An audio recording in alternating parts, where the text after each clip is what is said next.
José Carlos Díez. Buenas tardes. Gracias por entrar de nuevo en Vamos Buenas tardes. ¿Qué tal la Semana Santa? ¿Has estado en tu tierra, en Palencia? Pues no, me he ido un poco lejos, he estado en Nueva York. Ah, bueno, Pero bueno. Ni Costa, ni Palencia, ni nada que se le parezca. Teníamos un viaje ahí pendiente de la pandemia y lo hemos podido hacer. Pero bueno, he visto que aunque hay desfase de salarios, como dices, no se ha notado mucho esta Semana Santa, ¿no? Porque no se ha notado en los que han salido de vacaciones, desde luego, ¿no? Bueno, buenas cifras. Buenas cifras, José Carlos, sí. Pero no hay que dejar ni perder de vista estos datos y ese desfase importante, señalábamos, entre salarios y precios, que en buena medida nos hacen volver la vista atrás hasta la década de los 80. No sé qué perspectivas o cuál va a ser ese horizonte al que nos enfrentamos y si esa tendencia puede desmontarse de cara al verano. Bueno, hemos tenido un brote de inflación muy brusco y muy inesperado y veníamos de prácticamente una década donde el riesgo era lo contrario, era la deflación, ¿no? Por lo tanto, hemos estado prácticamente 10 años con los salarios estancados y es verdad que ha costado arrancar. Yo creo que ahora ya se está viendo revisiones salariales y vemos noticias en prensa y en medios de empresas que están subiendo salarios. No tenemos buenos datos de salarios porque la crisis de la pandemia con los ERTEs ha distorsionado mucho las estadísticas agregadas macro y es muy difícil ver la percepción, pero bueno, es lógico que estén subiendo. Lo normal sería que los salarios no suban tanto como la inflación y que se ajustasen un poquito a lo que llamamos los economistas la inflación subyacente, que es cuando le quitas el componente de energía, que es la que las pymes de Castilla y León pueden pagar, ¿no? Porque las pymes de Castilla y León, cuando sube el precio del gas, pierden dinero, no ganan, ¿no? Entonces, si encima le suben los salarios, pues pierden más dinero, ¿no? Entonces, deberíamos ver una subida de salarios este año en torno al 3%, y si eso es así, pues veríamos una pérdida de poder adquisitivo este año, pues también de 3 o 4 puntos, ¿no? Que es un poco la previsión de inflación del conjunto del año. José Carlos, la brecha que separa los sueldos de los españoles de nuestros vecinos europeos es clara y en buena medida está bastando al menos parte de las razones. Pero también hay una paradoja perversa, los que queremos o entendemos que la solución sería equiparar los salarios a los precios, esto no funciona así en economía. Bueno, puede funcionar así, pero funciona mal. Es como con los temas de salud, cuando tratáis temas de salud, ¿no? Pues si tienes un problema de colesterol, no es bueno comer grasa. Pues si tienes un problema de inflación, no es bueno subir salarios. También es verdad que algo tienes que subir los salarios, porque si no, claro, el coste de la crisis sería totalmente para los trabajadores y habría una crisis social y ¿no? La gente se echaría a la calle. O sea, que tienes que buscar un equilibrio en la negociación colectiva.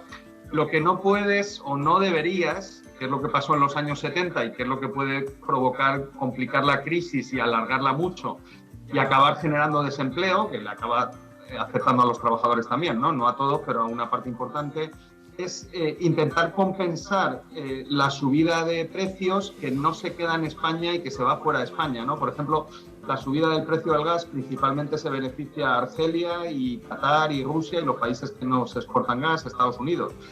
Si nosotros intentamos a través de salarios compensar esa subida o, por ejemplo, pedirle al gobierno que lo pague vía deuda pública, que es lo que hizo Franco en el año 73, pues montamos aquí la de San Dios, ¿no? Porque en el año 76, cuando Suárez tuvo que subir los precios, la inflación se fue al 30%, la tasa de paro se fue al 20%, que ya se nos ha olvidado, y tardamos en bajar la tasa de paro del 20% hasta el año 87. O sea, 14 años después de la crisis, todavía teníamos la tasa de paro al 20%, ¿no? Entonces, bueno, yo creo que hoy estamos en el euro, eso es más complicado, hemos aprendido de aquella crisis y deberíamos hacer una gestión más inteligente y hacer una subida de salario razonable, pero que no ponga en riesgo la recuperación y la creación de empleo.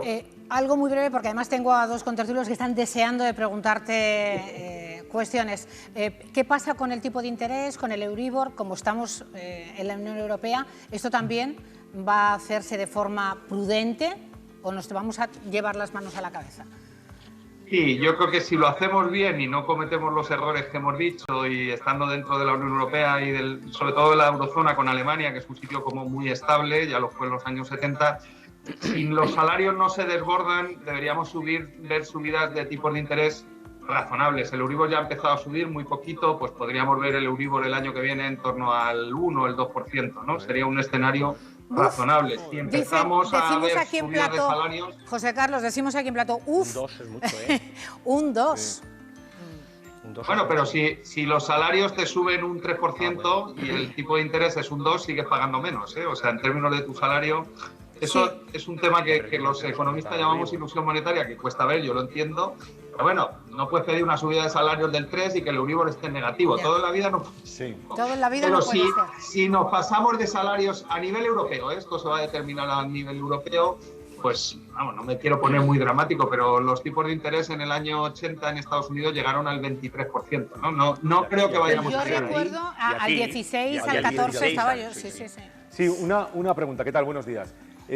Vosotros habláis de las variables macroeconómicas, aunque sea así en un curso de CCC para no economistas, habláis de la tasa de desempleo, habláis del PIB, habláis de la inflación, y luego seguimos manteniendo el ámbito de lo microeconómico, de la oferta y de la demanda. Y la primera pregunta es, ¿cuándo empieza a resentirse el bolsillo individual? Porque habláis de este tipo de variables, ¿cuándo nosotros lo empezamos a resentir? Y la segunda, que es muy rápida, ¿puede hacer algo la política para domar este tipo de vicisitudes del mercado? ¿Puede hacer algo? ¿Confías en que la política pueda hacer algo todavía? Bueno, la primera se debería haber notado ya desde el verano pasado, que hemos tenido una subida del gas y de los precios de la materia prima muy fuerte, y no ha sido así. De hecho, el consumo ha ido muy fuerte y los datos de Semana Santa pues anticipan un menor gasto, pero no en turismo. O sea, que en principio deberíamos empezar a partir de ahora a ver que el consumidor empieza a cambiar sus hábitos, ¿no? Porque si no, pues habrá más inflación y más problemas. Y dos, de la política, yo creo que en una crisis como esta, que es muy diferente a la del 2008 y la del 2020, también va a ser menos intensa, ¿no? Si la gestionamos bien, no deberíamos ver. En 2008 se destruyeron 3 millones de empleos por el fin de la burbuja inmobiliaria. En 2020 hubo 3 millones de ERTEs. O sea, no deberíamos llegar a nada así en esta crisis.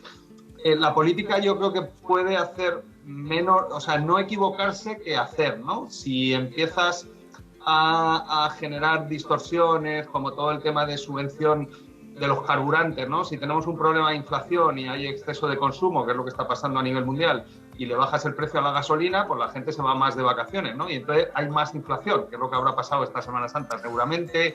Si empiezas a bajar los impuestos, que es muy humano porque le das más dinero a la gente, pero si la gente se lo gasta, pues generan más inflación y vienen más subidas de salarios. Claro. Esto es tremendo, es muy complicado, ¿eh? Es contraintuitivo. Vuestra profesión es muy complicada, José Carlos. De todas Muchas formas, variables. No hay diferencia entre la macro y la micro, ¿eh? La macro es la suma de la micro. El problema es cuando algo que en microeconomía es muy racional, como, ¿no? Protegerte con una bajada de impuestos, pero cuando lo sumas, provocas una inflación agregada y un problema macroeconómico, ¿no? Eso es un poco lo que intentamos con las variables agregadas, ¿no? Bueno, pues un abrazo muy fuerte, querido paisano José Carlos Díez. Gracias, como siempre, por entrar.